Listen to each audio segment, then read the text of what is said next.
Is that him? This is David Robinson, one of thousands of wrongfully convicted persons. The National Registry of Exonerations reports that there are currently 2,287 exonerations, totaling more than 20,265 years lost. Here are a few.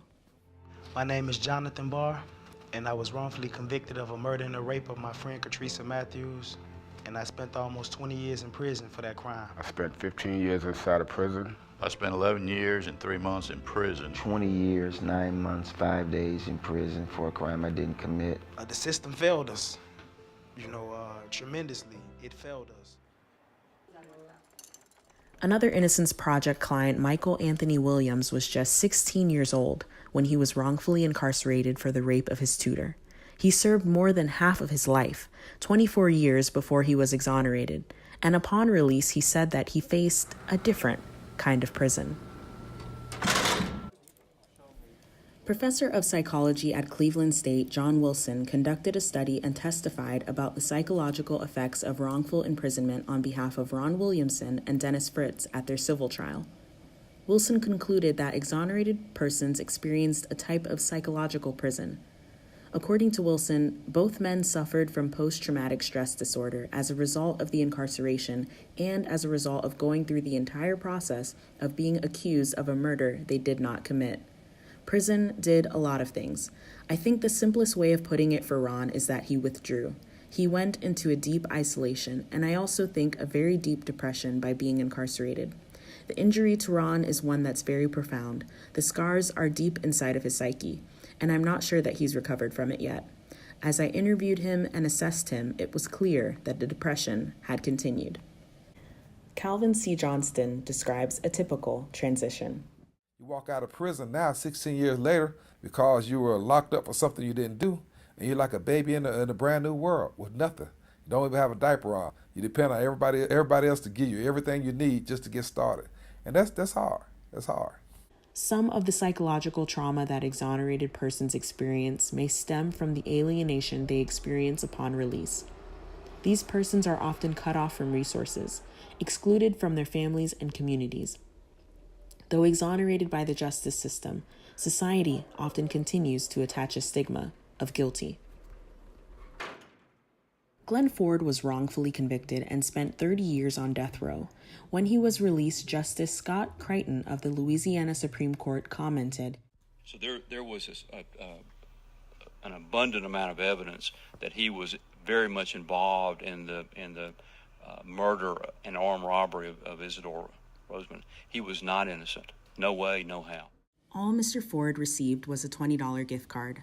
Justice Crichton's comments provide just one illustration of how bias can permeate the system and limit the extent to which we assess damages for wrongfully incarcerated persons.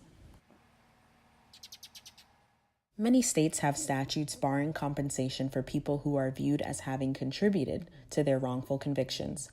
This is all part of a system that continues to treat exonerated people as fundamentally criminal and bad, refusing to believe that someone who has been incarcerated could be good.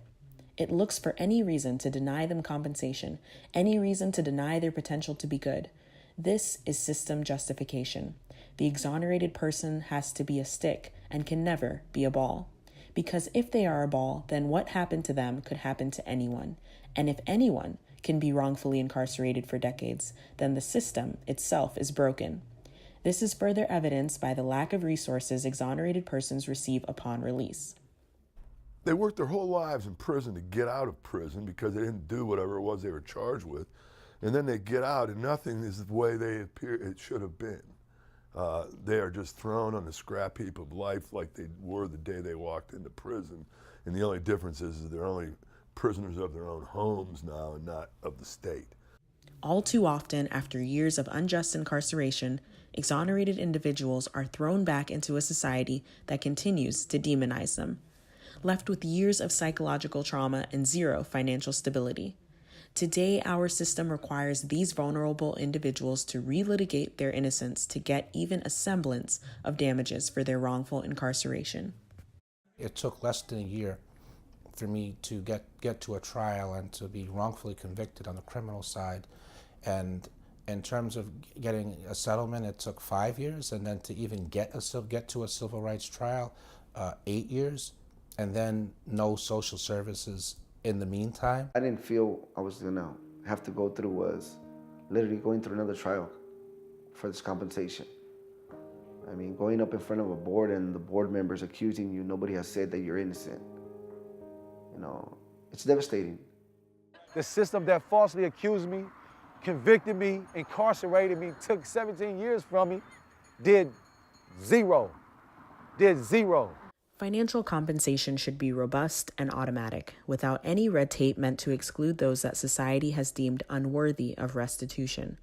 Compensation should also be expanded to go beyond monetary payments, with a greater emphasis on healthcare and facilitating reintegration into society. How can our society more fully recognize the harms it has caused and begin to repair the damage? So I'm here today and ask for your aye vote in support of the bill because of how the tremendous work and the help that it'll do. In 2015, California passed Obie's Law. It requires the Department of Corrections to assist exonerees after their release to help them rebuild their lives and to get simple things like a driver's license. But exonerees like Obie need much more than that. They need economic support, they need housing support, they need medical support, they need mental health care. They need to know that their victimization, their abuse, has been taken seriously.